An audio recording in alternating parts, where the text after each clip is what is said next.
Binge behaviors. We all suffer from them in one way or another. We binge to escape our pain and seek some pleasure. Yet, binging often results in physical and psychological harm and can lead to chronic disorders. But there is a way to stop binge behavior by resolving the cause of it. If you're interested, keep watching. Binge behavior takes many forms. We can binge eat, binge watch TV, or binge on using our devices, and watch all the most stimulating kinds of content, and get lost in social media or even pornography. We could even binge read books or binge on listening to music for hours and hours. Some people can even get over engaged in objectively healthy activities like exercise or various hobbies. Any activity, actually, that's done excessively to escape pain and seek pleasure can become a binge behavior. And regardless of the activity, excessive engagement in it leads to harmful outcomes, physiological and psychological consequences. Binge behavior is also cyclic, so it occurs repeatedly, as it's an unhealthy means of coping with repeated stress. This cycle of behavior and its consequences leads to worsening harm. For example, binge eating can lead to excessive weight gain, poor health, and overall mental fogginess.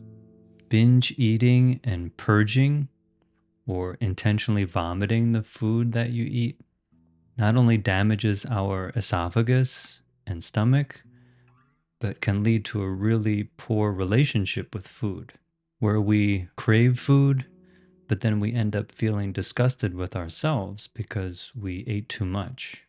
Binge watching TV or doom scrolling on our devices can make us feel mentally dull and actually disconnected from our life, disinterested in the less stimulating sensations of our everyday life. That can lead to an overall sense of boredom.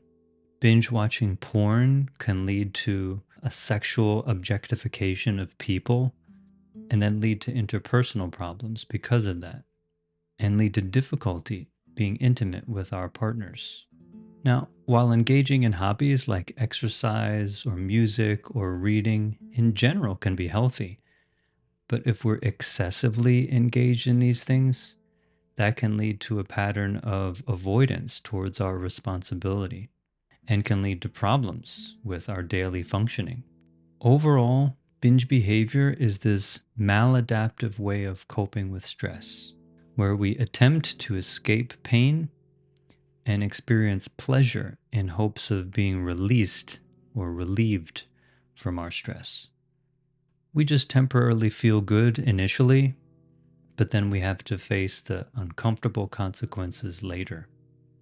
If you found that you're caught in a cycle of binge behavior, you don't have to feel ashamed. It's understandable. You're trying to deal with your stress and your problems, but you've just chosen an unskillful way to do it.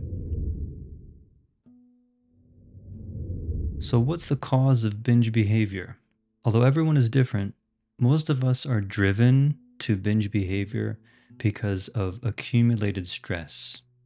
We may think that, oh, I'm just tired. I just want to enjoy myself. I just want to relax. But this kind of tiredness is actually a manifestation of not only physical, but psychological fatigue.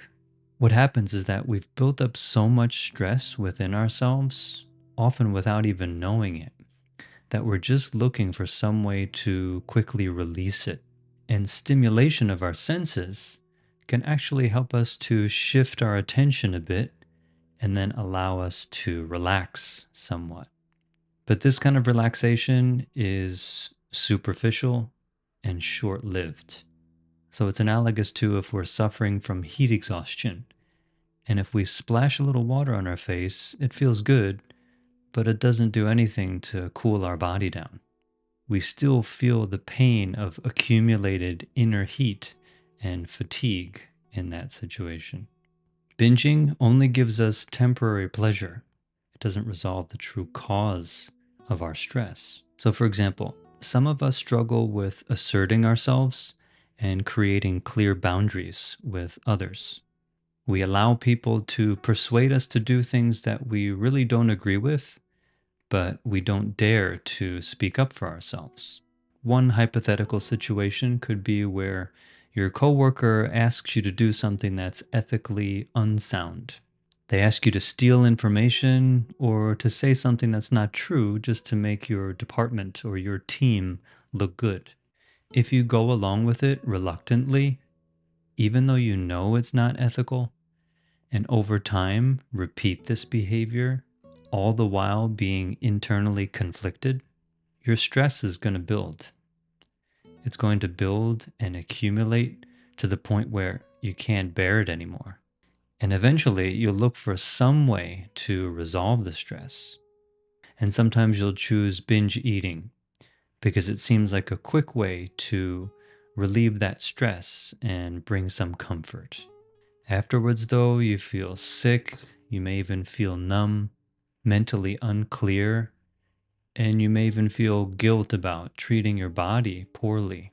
You could carry around this sense of guilt, and actually, that becomes another source of chronic stress. And this kind of cycle is really very painful, both physically and mentally. And although this situation is challenging, it can be resolved. If we have self awareness and we're willing to face the conflict, we can deal with the situation wisely and be free from conflict. There are more complicated situations and deeper patterns that create inner conflict within us, personality traits or habits that are not so easy to resolve, like perfectionism or self criticism, where a person feels that no matter how much they do or how hard they work, they're never good enough. This kind of inner conflict coming from self image is deeper and harder to uproot. However, with the right methods and a deeper self awareness, even these patterns can be uprooted and inner conflict resolved, or at least greatly lessened. We can then be free from the impulse to seek relief through binge behavior. When we're free from chronic stress, we're at peace. We're content with ourselves. So, how can we become free of inner conflict? What's the method that we can use to eliminate this chronic stress? First, we can create limits for our behavior. We can choose to put boundaries on things that we usually seek comfort in, such as food or the other behaviors and activities that I mentioned. When we set boundaries and create these protections for ourselves, we minimize our opportunity to binge. With internet use, for example, we can find someone to be our guardian or our parent and use parental controls on the phone so that we have clear limits and we can't binge on our devices. So these behavioral safeguards are a core foundation for minimizing binge behavior. A second method is that we can practice meditation or mindful activity. You can do mindful walking or movement, but sitting is a powerful method to help us become more clearly aware of our body and mind. Sitting meditation, in particular, is when we stop. We stop everything and we just sit with ourselves. When we stop and sit, we can bring calm to ourselves. With calm, we can then more clearly be aware of our feelings, thoughts, and intentions. We can then actually see the inner conflict, our conflicting thoughts, where we avoid something, often pain, and we seek something else, often pleasure. We can also see the many conflicting views that we've adopted, and we can see the social pressures that we've accumulated, and we can see the deeper layers of our self image. all the thoughts that we attach to about who we are or how we should be, which lead to patterns of perfectionism and self criticism. With mindful awareness of these thoughts and feelings, we can eventually let go of attachment to them and find freedom from these unhealthy patterns. We let go of these false narratives or images of ourself. Through this practice, our mind becomes more calm, more clear, and more spacious.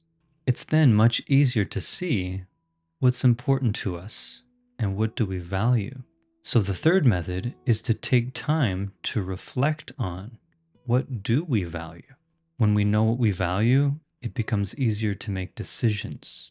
If we're in a situation where we're confronted with unethical behavior, but if we know clearly that we value ethical behavior, then we just won't do that harmful act. We would act in accordance with what we value. So in that example, we would just choose to not lie and not steal. And there may be consequences of that, like having to explain ourselves to our coworker, having to communicate with our team and assert what we value and what we're willing or not willing to do. And they may become resentful towards us because we didn't follow with their request. But we're okay with that because we know that we've acted in accordance with our values. We're not afraid anymore to assert ourselves.